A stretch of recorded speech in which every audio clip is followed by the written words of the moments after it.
So we're here with Emrys Young, Miss Kitchen 216, Miss Philanthropist, Miss Entrepreneur, Miss... Not Miss 216. Yeah, Miss Chef. It's the chef. Yes. She got her own seasoning. She got her own recipes. You got a cookbook too, right? No, but let me tell you, with more time in the day, I have tons of cookbooks, none of them published, printed. So yeah, this is Emrys Young. We're here now with this project. It's called the Solutions. Solutions to everything's going on, to violence, to this program, systematic racism, to everything. So pretty much, we got Emrys Young here, and she's pretty much going to give you some interviews. If anybody want to speak to, we're on live feed, so if y'all want to add on any questions and stuff like that, my wife could let me know what y'all saying over there, because she can see the live. My screen cracked, so I can't see it, but we're working on it. All right, so pretty much, how'd you get started? How'd you get your business started? Kitchen 216. How'd you start off? How was your start? So 216 actually, you guys know, we were at 216 Lark Street at one point in time. I'm gonna keep watching, but I gotta look at the camera. Yeah, we were at 216 Lark Street at one point in time. That's where we got the name from. We outgrew that location and came over to 85 Central Avenue. How I got started originally, I would love to be like, I wanted a restaurant, so I started. But it's not how it happened. When I was a kid, I used to say I wanted to be a chef in high school, and then junior high. But I used to say I wanted to do a lot of other stuff too. So when I was like 21, when I was 22 actually, I met my now husband. I met him, and he would encourage me to do. He would encourage me to go out there and follow what it was that I was dreaming about. So when I started selling dinners out of my home. I kind of did that out of necessity. I would always be quitting jobs. That's one. I would always be either losing a job one way or another. And my husband would always ask me, he was my boyfriend at the time, he would be like, well, what do you want to do? Because it's kind of clear you don't want to do nursing. Like, what you want to do? And I was into like other extracurriculars that it wasn't really planning out anything long term for me either. So I would always be like, oh, I want to cook. And I would always talk about selling dinners. And then one day I posted a plate. I tell this story often. One day I posted a plate, and A-Bar Miller, shout out to him, came under my Funding People Dreams, came under my post, and he was like, oh, I'll pay you for that plate. I'll buy that plate from you or whatever. So I sold him a plate, and he went on Facebook. And I want to say he either posted a picture of the empty plate or he talked about it, but basically he had told everybody like, "Oh, the food was good." So people knew me, like they knew. So A-Bar Miller launched my career. Go ahead. That put the word out. Shout out to A-Bar. Shout out to A-Bar. That's my guy right there too. So A-Bar Miller was the one that bought the first plate.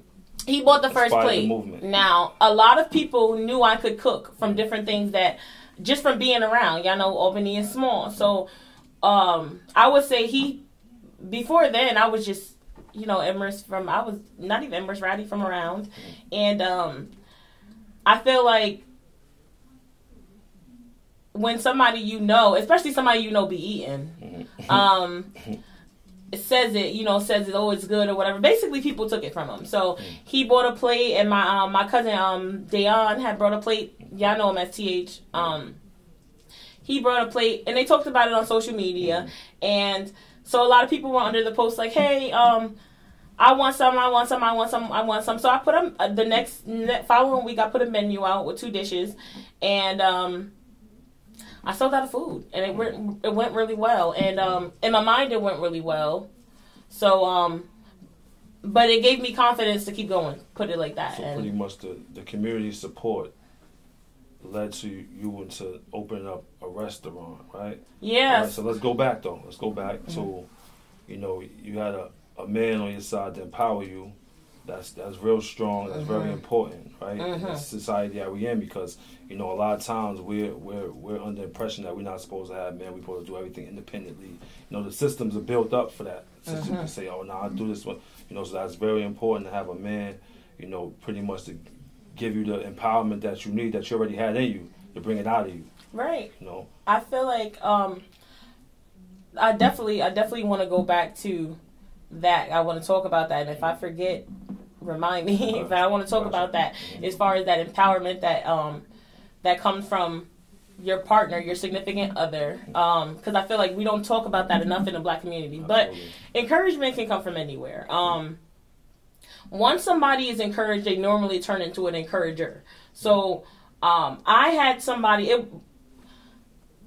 I was an adult before I met my encourager. A lot of people, encouragers, come in different points at different phases in their life. Your encourager can be your neighbor, it can be your brothers and sisters, it could be any family member, anybody that a lot of times people can see in you what you don't see in yourself. It happens to me all the time now that I am an encourager, and I've kind of picked that up. You know, when somebody, a lot of times the first step to doing is knowing that you can. So, being told or being or understanding that you can, also someone like you doing it. It's not enough. It's the representation. It's not enough to just someone doing it. Someone like you doing it makes you feel like you can do it too. Because that was one of my questions. Like, what would you tell a young sister that's trying to get her career started, that we're trying to get, you know, in this community that we're in? You know, we're in the, you know, we're pretty much in a neighborhood where it's a lot going on. You know what I'm saying? We're not in the best. We're in the struggle. Right. You know, we see killings. We got friends homicide. You know, got early pregnancies. We in it. We're in Albany, New York. You know, pretty much. So, what advice would you give to a young sister that maybe messing with somebody that's not really, like, you know, helping her, encouraging her, something like that? What advice would you give to a young sister that's looking up to you as you being a role model now? So I feel like anybody in your life that's not a stepping stone is a stumbling block, and there's kind of no way around that. If somebody is not helping you get to the next phase, whatever that phase may be, in the form of, you know, it's going to come in different forms. It's not necessarily going to be the way my support system was or the way your support system may be, but we have to make it a point, especially when you're dreaming big, especially when you're trying to step out of the norm of what you know and understand to be possible. You have to have people around you that that encourage you, that build you up, and you have to learn to first of all, we have family. We have family that we come into this world with. You can't pick them. And a lot of times you can't separate yourself from them in certain ways. So it's really important to learn to know what conversations to have with certain people, know what to take from certain people, understand that everything isn't for everybody. You know what I mean? So you can't listen to everybody's advice. You can't listen to everybody's advice.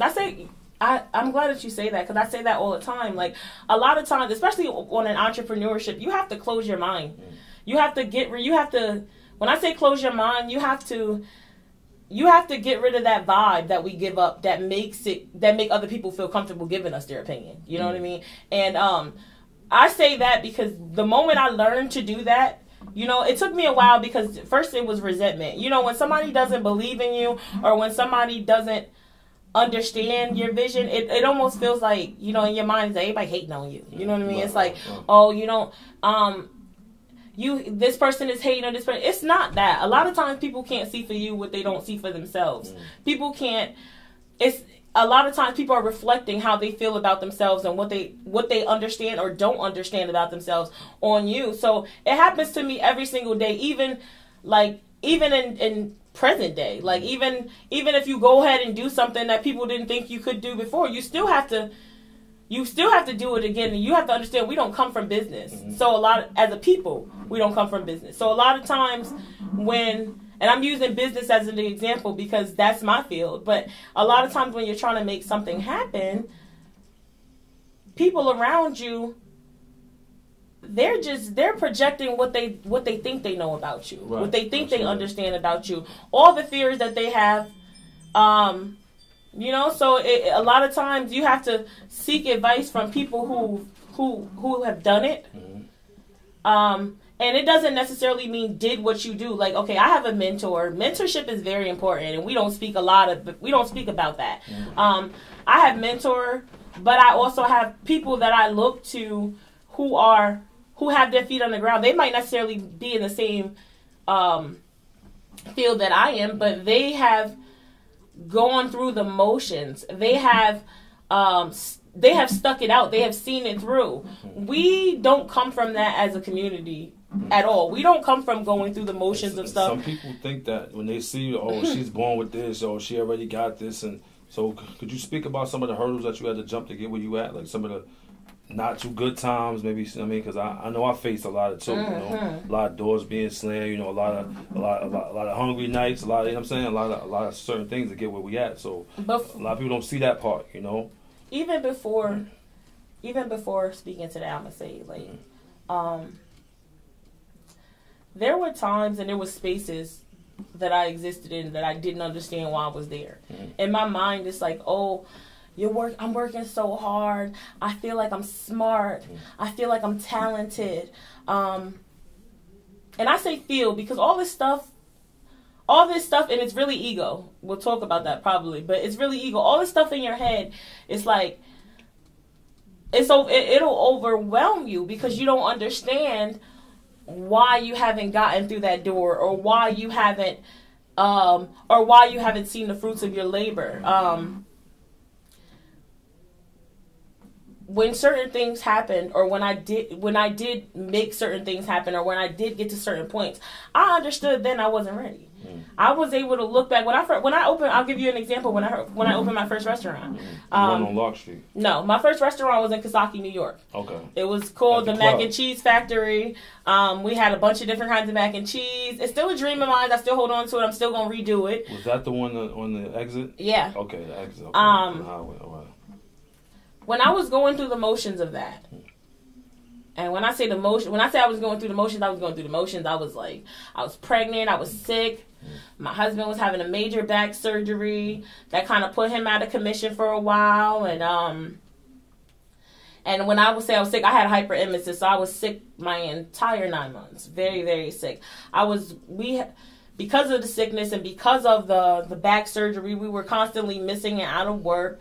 So, financially, we were suffering. You know what I mean? And in those moments, you cannot, because you sacrifice so much to be there. You know what I mean? It's not just you tried and then you open up a restaurant.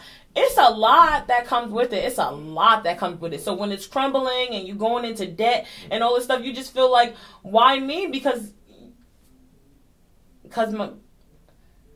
I already had it in my head. I already had it in my mind.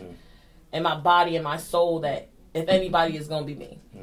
So and I feel like that's important. Sometimes you felt like you couldn't make it, you just had to keep putting that in your head. Sometimes you felt it was hard. It was like I had to keep something in my mind to think about. Right. You don't do it consciously. It's not like I'm telling myself you look back on it and you understand that nowadays when I look back on certain things, and especially that time, because that was one of the hardest times in my life. And I mean, everything, when especially when it's a money thing, it will test the relationships in your life. It will test your self-worth. You know what I mean? It's and dealing with me and my husband dealt closely with each other. Not only was we husband and wife, not only was we business partners, but we was best friends.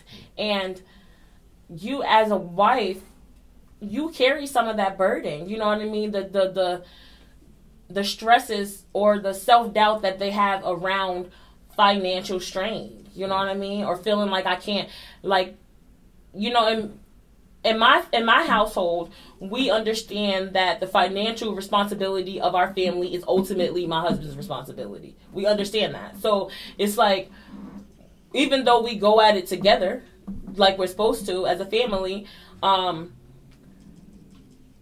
having him step out on a limb and put things on hold to help me help me accomplish something because he believed in me, and it be in such turmoil, it did something, not only to my marriage, but to me. You know what I mean? To me personally, I felt like, I don't know. I felt like failure. You know, I felt like failure. I felt like that, but in all reality, that's not what failure looks like. Failure is when you stop trying. Failure is when you give up.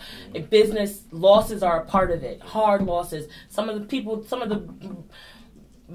with the most money in the world, some of the people with the most accolades, with the most everything to their name, they have literally gone from millions of dollars to sleeping on people's couches and came back from that. You know what I mean? But in that they understood that it was part of the process. When you don't understand it, and when you come from an environment where people don't understand business, so if you got a restaurant, you made it. Right. You better not come back curling here. Right. You know what I mean? So when for a long time, I was supposed to let that go, but the fear of failure and the eye that people had on me, like, it made me hold on to something it was killing my marriage. It was killing my progression, all of that. I knew the right thing to do was to pack up and come back to Albany.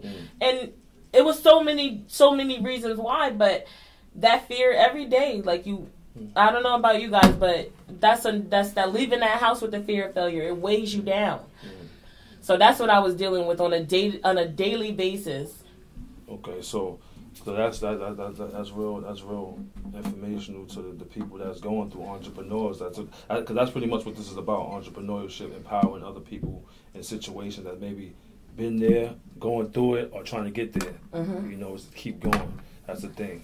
All right. So So from that one plate that the brother A-Bar brought, shout out to A-Bar, to now, how many people are you feeding on like a weekly basis now? So you asked good questions. I'm glad you asked that because from one plate at home to what you doing now? A lot. I don't know, but a lot. Yeah. But a lot. Right. The only thing that I do want to the dinner thing. Let me tell you, I talk to so many people nowadays. I talk to so many women and men. The dinner you mean with the community? Or? Yes, okay. when you're selling plates out of your house, right? I talk to so many people who do that, who's trying to start it up and everything like that. One thing I will say is, like, there's a lot of money to be made there. That's one thing I never like put anything down about selling plates out of your house. The thing is like, there's no overhead besides your food that you're buying. You know what I mean? So when I decided that I needed to do a restaurant, it wasn't possible to sell dinners anymore. And I don't say this in a pompous or a braggadocious way, but when I decided that I needed a restaurant, I had cars, literally. Like, I didn't even do pickups. We did delivery. We did delivery only, if you guys remember when I was doing the dinners. And occasionally, people that I know personally, I'd allow them to come to my house and pick up. But just from the in and out of my husband with the plates, I would have cars lined up down the block, lined up for the food. And then it got to the point where it was a scary thing because so many people were calling thinking that we were a restaurant, and people were calling asking questions and things like that. When I was in the house, we were 40, 50 plates a night on a regular basis, and it was set up. Basically, we could call it. We could say, "Hey, I'm gonna make this, and I'm looking to sell this in many plates." Things ain't really changed too much. Like, we still pretty much calling it, like, basically we feed more people than we're growing into it still. Right. And that's another thing that people don't like to talk about, or even I feel like us as a community, we don't understand that business is a process. So it's like we don't give black business a chance. When you sent me your questions, this was one topic that I definitely came to talk about. So, I just came off the hat with that. I just want her to come because she flowing. Let her go and she flowing. See how she flow. I mean, we're going direct because I got more interview. I have things I want to do with her, like if she's interested in entrepreneurship classes to teach young people that want to get business. We try and connect communities, you know what I'm saying? Because it's a lot going on right now, you know. It's a lot. You want to speak about like certain things going on right now? Because how you feel about what's going on right now? Because I know we met up last week. You know, they did a march last week, and then you know, it was a big march in Albany. Community citizens, Amy Jones is Citizen Action. Citizen Action. Shout out to Amy Jones, sis. Appreciate that. Was a big walk in Albany. That was like 4,000 people. Some probably 3. It was big. It was big, you know. And then after that, you know, I had ran into sis while she was outside. We was in the act. Ran into outside. You know, she was giving people waters and salads, chicken salads or something. Yeah. She always doing something. I even saw during this pandemic, she was feeding the kids that couldn't go to school and get plates. So every day, you know, I would share. Yeah, she's still doing that. So I would share. You know, I would share her posts. I love that. You know, she feeding the community when every business is closed and you fund yourself, right? Yeah. So we started out funding ourselves for the first 3 months of it. We funded ourselves, and a lady walked in. Her name was Lisa. I can't remember her last name. A lady walked into my restaurant off the streets and just donated $600. No, I'm lying. She didn't walk in there off the street. She had came and she did our inspection before. She was from National Grid, and she came and she donated $600, which helped out a great deal to keep it going. And when I posted it, shout out to Lisa. Thank you. That was beautiful. When I posted it, we got, I think in total we got a little bit over $1,100 to continue with the program, because you know school would be out right now. So what it did, the donations or people wanting to give to us, it kind of encouraged us to keep it going in a different way. I think the only thing worse than wasting money and time is wasting resources. Absolutely. So when it was certain components of it that I didn't like, so I've gone back to the drawing board to kind of structure it to where we understand that we are actually meeting the needs of the community, basically. I mean, before just providing an opportunity for people to eat free. You know what I mean? We want to. It's important to us that we reach. It's a lot of kids out there. Let me just say this: a lot of kids out there who not only it's like that meal that they receive at school, be it breakfast or lunch, is their main source of nutrition because of they're not coming from certain structure at home, you know. And one thing about this pandemic, what it has exposed to me is that people aren't necessarily impoverished when they're in need. You know what I mean? People have needs for all different reasons because of the way the card's stacked, you know. So the longer we did it, the more we understood that there was a real need for it, even if it was like, because with me, I find that it's a smaller group than we thought. Like we started out feeding 70 kids a day. We've kind of scaled that back to like 50. But the kids that we do feed, like they're gonna always remember that for life. But it's different. I feel like at 216 our program is different. The reason why I wanted to develop it more, because I think unconsciously we did things that made it that made people more comfortable. We didn't treat it like a soup kitchen. You know what I mean? We made it to where people would just come in and they were picking up bags of food and they were leaving like everybody else. They came to the counter, so there wasn't that shame. It was discreet, like it wasn't regular that customers, right? Make you feel like, you know. And I saw the food. I'm looking like I need me a plate. I mean, we definitely did what we could. It was crazy. It was crazy. The Kitchen 216. If you're on Instagram, look up Kitchen 216. If you're in Albany, Kitchen 216, Central Avenue. What address is that? That's 85 Central Avenue. 85 Central Avenue. Yeah, get you a plate. You know, we gotta do another one-on-one because this ain't enough. You got a lot going on. But I want to ask you another question. What like I said, they did a march. Citizen Action did a march. I ran into you. You know, you was feeding the people, giving them waters, everything else like that. Then I got a call, I got a text. My wife told me, you know, I seen a post. She said, "Look at this, Emrys wants you to be down." She said, "We're gonna shut the highway down. We're gonna shut down the main highway. We're gonna protest. We're gonna keep this thing going on. And people need to hear this. They gotta hear us. Whoa, whoa." So I'm like, "Oh shit." Shut the highway down. Hold on, he don't even wear glasses. He like. I said, what? How? I said, damn, because my bro sent it too. Just a Fresh and Fly sent me the text too, and I didn't know where it came from. I was asking myself, are we gonna shut the highway? Then what? then what after that? You know what I'm saying? Because I like, solutions. That's what we're going to talk about, too. And that's what this is about, solutions. So, so I'm like, yo, you want to shut the highway down? You sure? So I said, hold on, we got to meet up first. We got to have a little meeting first. We got to strategically do this thing right, because I'm a felon. You know what I'm saying? I got some stuff on my record that ain't really right. Just my husband, almost everybody who I hire. So I'm like, hold on. I'm like, hold on. They might try to send some more people after. So let's do this right. So I'm like, all right, cool. We had to set up a meeting. Call the husband. While seeing my brother, we called the meeting up. We met up. Boom. So we having a discussion. We need these systematic changes. Eva came through whatever. Shout out to Eva Bass. We need systematic changes. And Brenda Robinson.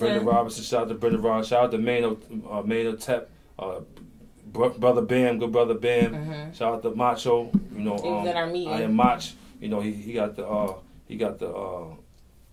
CMOS. Yeah, that's crazy, because I definitely need to get some more. CMOS. Shout out to the brothers that came through. Everybody wasn't with it either. And that's I wasn't even great. sure if I was with it, but I already said I'm coming, so I said I gotta pull up. You know what I'm saying? At the end of the day, because I'm like, hold on, you shut down the highway. So more or less, long story short, we met up. We had, everybody had questions. She says, I got a vision. We gotta shut it down. I don't care what happened after. I got a lot to lose. Y'all got a lot to lose. We're not just anybody out here. Listen, y'all gotta hear us out. I just got a vision. Let's do it. So what inspired you to put that together? So for me, inspires, right.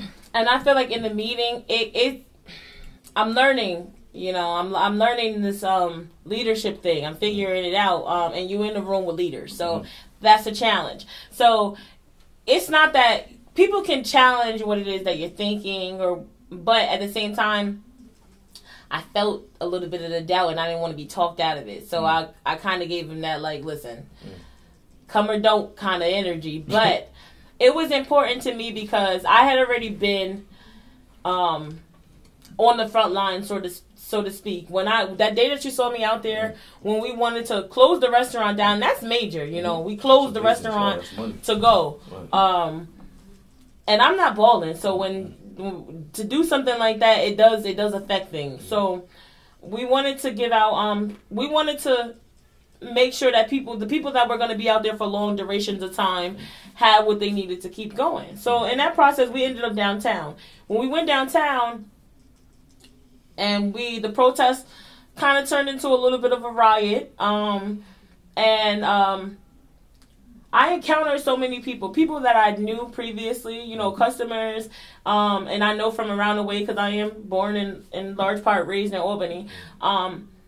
I understood that those people, it was so easy to shut them out. It was so easy to write them off. It was so easy for them to close the doors on them, to feel like, oh, these are street cats, or these people are just riffraff or whatever. Right. It's so easy for them to paint that narrative, like these are the ones rioting, these are the ones that's upset. So I felt like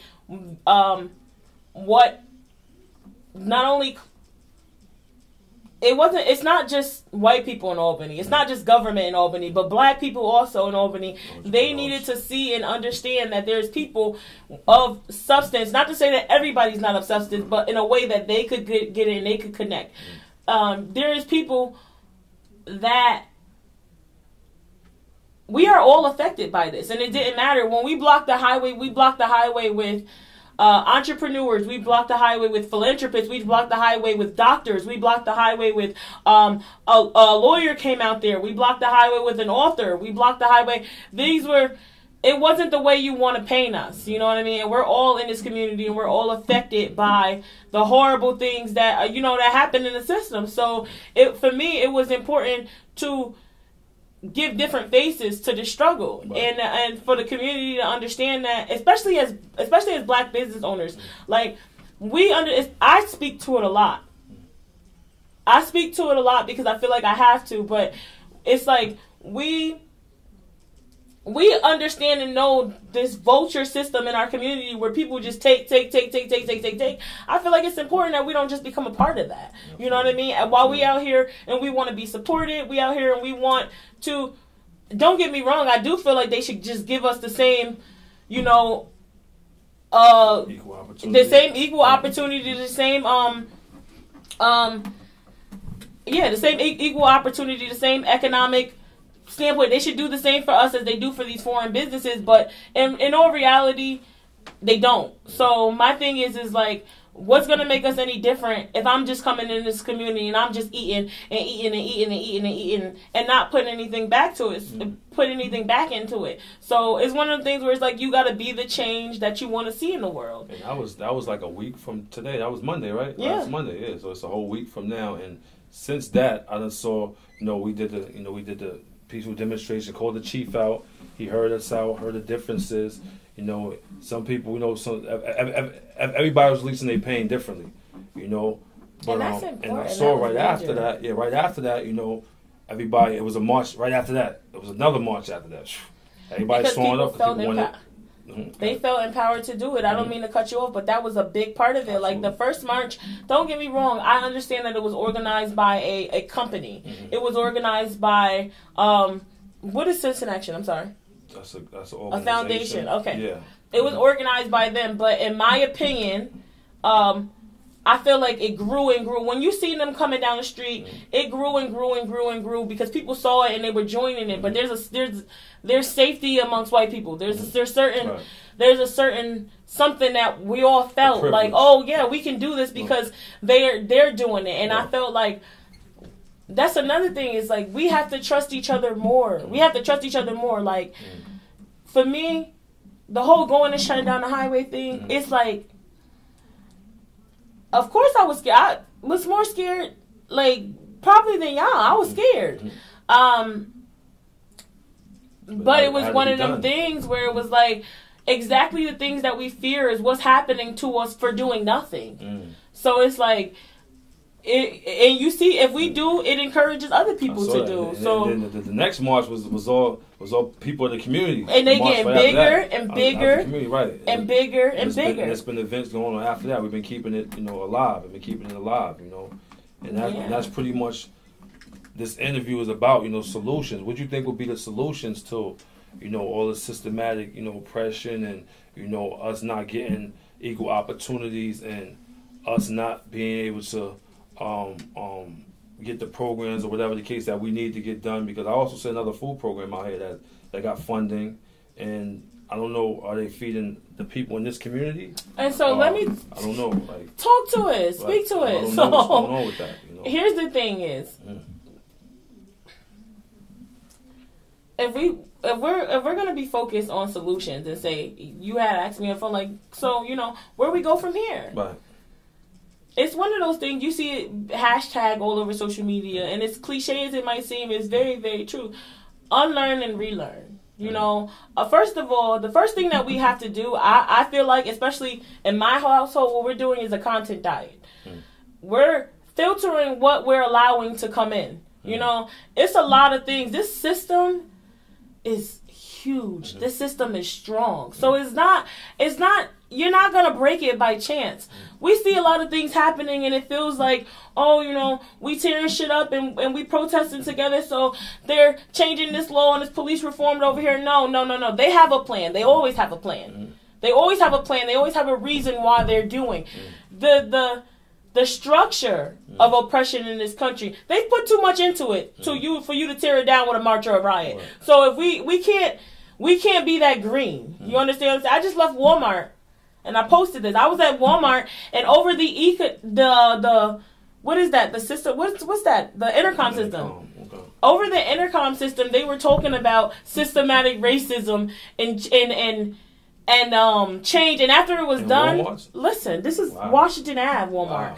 And after the audio was done, that was provoking change and was telling people, like, basically it was soothing white people, letting them know, like, I wish I had the good mind to record it, but I was halfway through it before I could remember, before I realized that this was really happening. And when it was done, blues music came on afterwards, right?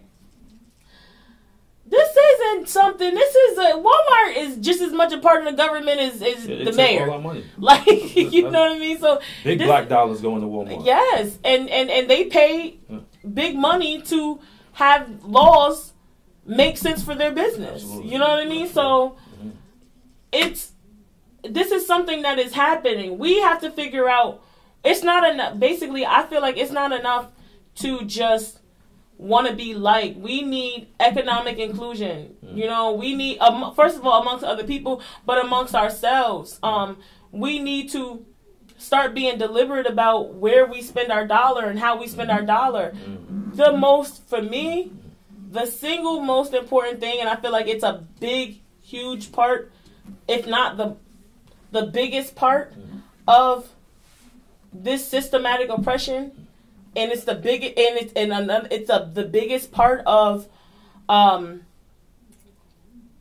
what do they call it again? When mass incarceration. It's the biggest part of mass incarceration. It's the schools.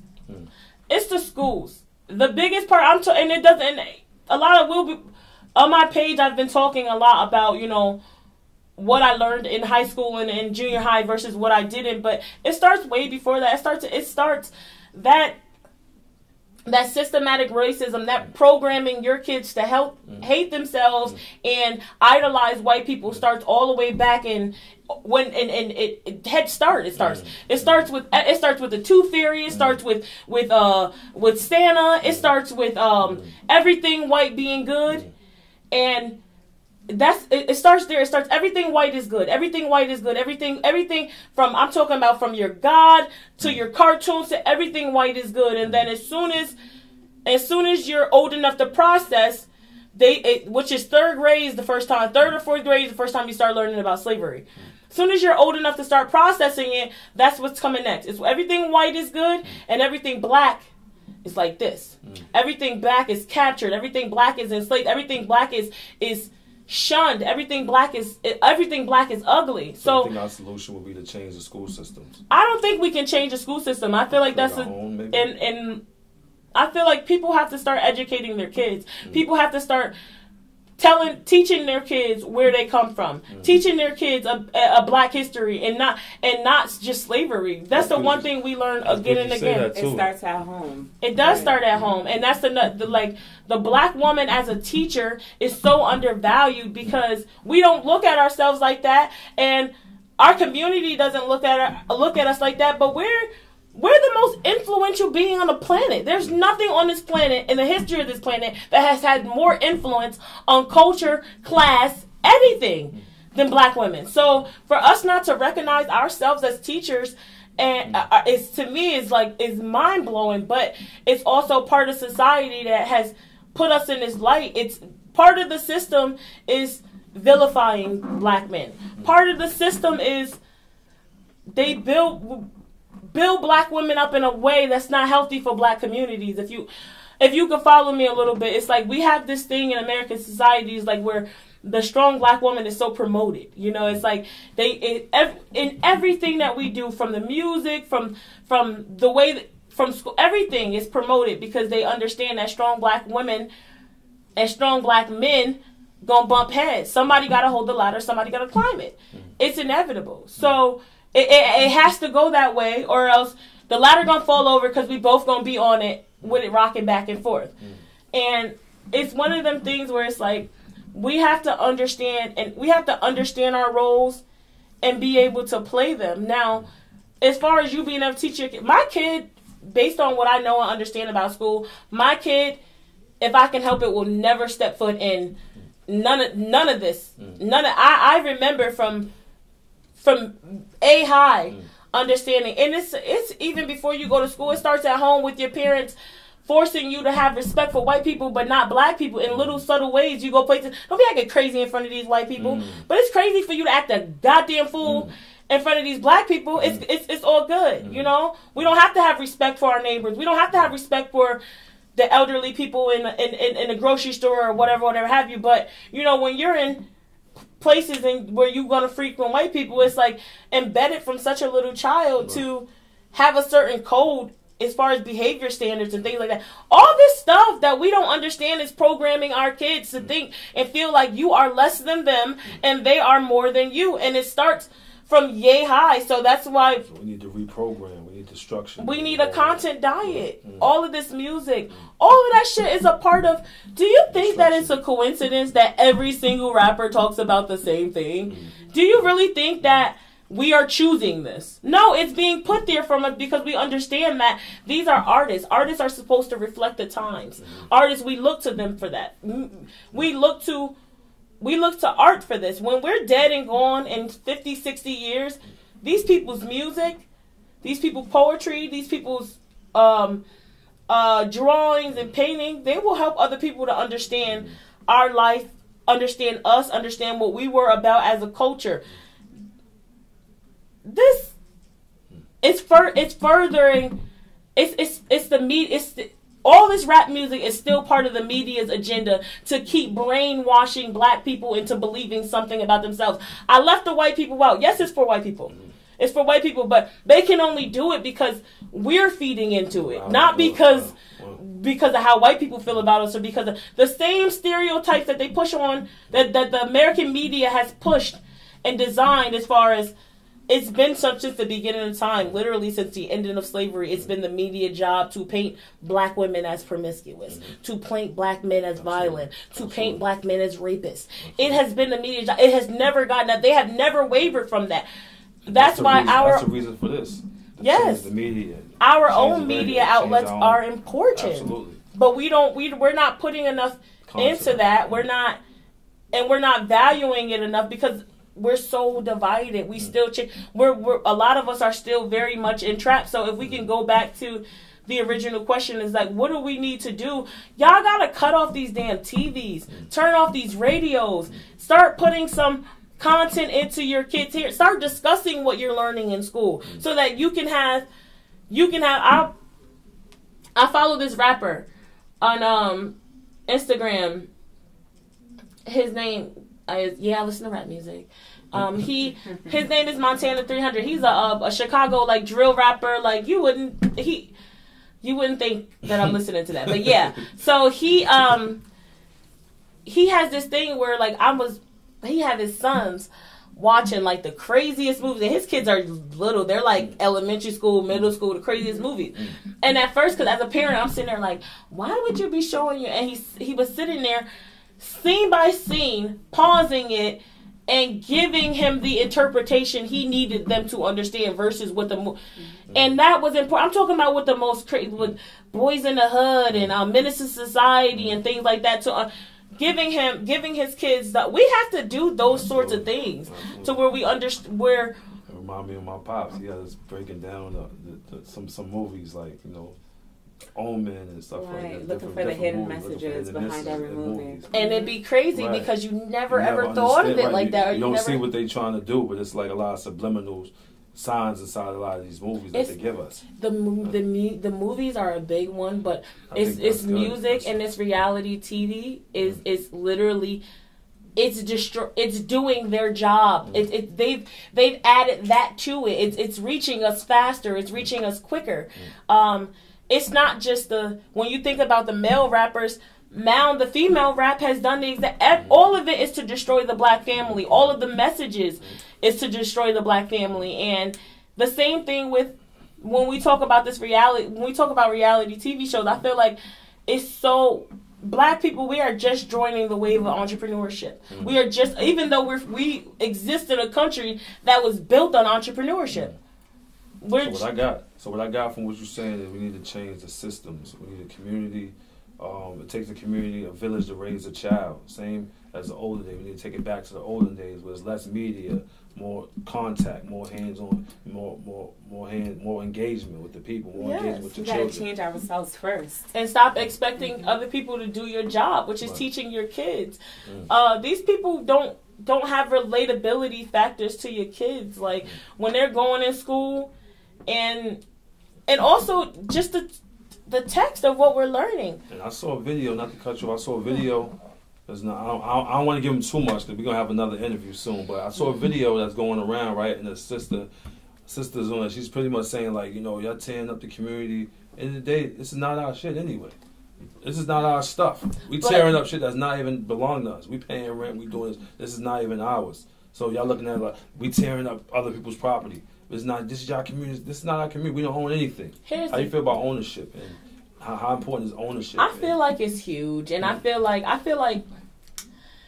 I'm so glad you brought that up, because I was on social media, and there's certain things that people look at you like you can't say, because everybody's so concerned about their product or you being misunderstood. You know, a lot of times, for the longest time, I wouldn't say certain things on my social media because I felt like, first of all, I feed a lot of white people, and you know they're gonna misunderstand it. You gotta go beyond that. You have to stop giving a shit. And I'm sorry, even a curse, but it's the truth, because people who are intent on misunderstanding you gonna find that misunderstanding no matter what you say or how you say it. And a lot of times we're so careful.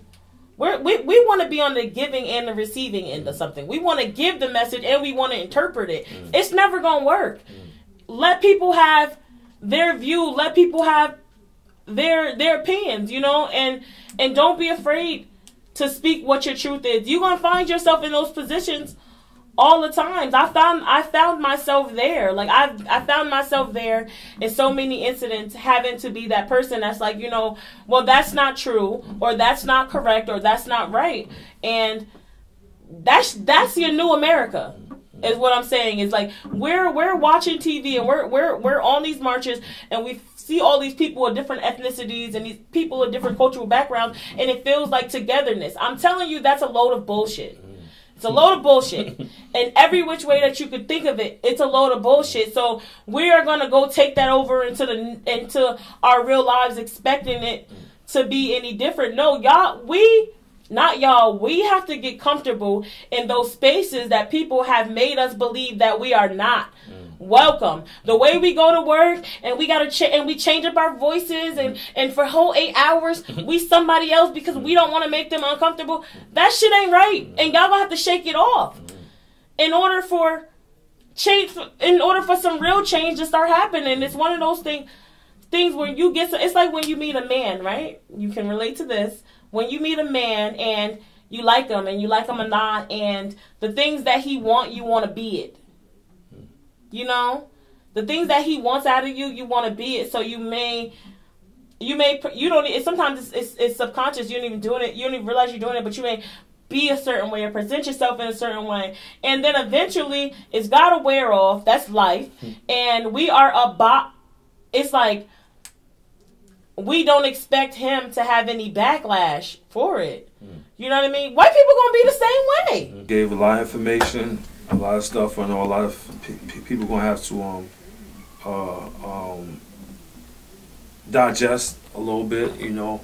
But like I said, I want to keep these conversations going on, because this is real important right here. Because a lot of times they only showing us on TV twerk contests, shit like that. You run a business. I mean, you're an entrepreneur. You pay taxes. You pay. You got space. You feed people. You feed you. So you're a big asset to this community, in this big puzzle that we need to build. These systems that we need to build. You know, like I said, I'm proud of you. Keep doing, because I remember buying plates when the brother come. I remember the whole, you know, the whole situation. So I'm definitely proud of you, sis. Proud of you doing what you're doing, and I want to keep it going. So yeah. So if you had one quick thing to say about the solutions, it would be, because I know you got a lot of solutions, but your one main solution to what's going on right now in these times would be what? I would say we got to learn ourselves.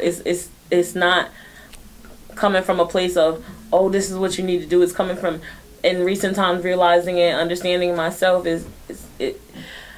a lot of people in this world know who you are. You know what I'm saying? It's us who don't know. It's us who haven't grasped the greatness. You know what I'm saying? Period. They have it's a whole show on, like, I think it's like the Discovery Channel, called like Ancient Aliens. That's just white people dedicated to tearing up your history, so much to the point where the amazing things you did, they're gonna put it on the aliens. Like, you know what I mean? So it's real. You know what I mean? It's and a lot of times understanding that it's deeper than even we know and even we understand, you know. And there's a purpose behind it, which is money's always the root of it. You know what I mean? So we have to find ways to make our own money. And it's not like, this country is business. It's business. It really is. And it's a lot of times you're going to find yourself frustrated in certain spaces with people that look like you. and you'll be frustrated because it's almost like they're on two different planets. They are. They are. We are the people who are in the streets have to deal with the system a lot, and how oppression works. Also, thriving people have to deal with it a lot. There's a whole demographic, a huge demographic of people stuck in the middle that aren't trying, that are a part of the system, that have, the white people at their jobs are nice, so they haven't thought about it in any way, That's gonna be like pulling somebody's teeth out, trying to get them on the same page as you. Don't even try. Keep going. So Be the proof. Be exactly what they want to see. You know what I mean? Like, yeah. So, thank you, Emrys. And if any people want to find out where you at, I told them, Kitchen 216, 89 Central Avenue. 85. I was about to say, yeah. 85 Central Avenue. Yeah, tell them, how they can find you in social media. Okay, so it's 85 Central Avenue. It's Kitchen 216. We're a soul food. If you want the gentrified version of that, we are Southern Comfort. It's too much to tell them what's on the menu, but tell them. Yeah, so we basically we're an authentic soul food restaurant. We have we've modernized it a little bit with a lot of things that you might not typically find on a soul food restaurant menu. Like, we do a lot of seafood and lamb chops and things like that. You can find us at Kitchen 216 Albany on Instagram. And Kitchen 216, I want to say it's just Kitchen 216. Yeah, Kitchen 216 on Facebook. We also you can order on www.kitchen216llc.com, on Chow Now. We will be back on Grubhub soon. I know I keep saying that, but we will be. Yep. Okay, so I think that's pretty much. I think we pretty much hit upon anything. Anybody on Instagram, on the Facebook Live, want to say anything? Or any questions? Any viewers on it? There's no questions. And we wrapping this up because the tapes are. Okay. The tapes we're going to chop this up. You're going to be able to see this on, on our YouTube page, under Solutions, All Street Global Entertainment. And we're looking for more entrepreneurs. If you got some people that maybe want to come on, so we can start building this community that we need to have in these systems. All right?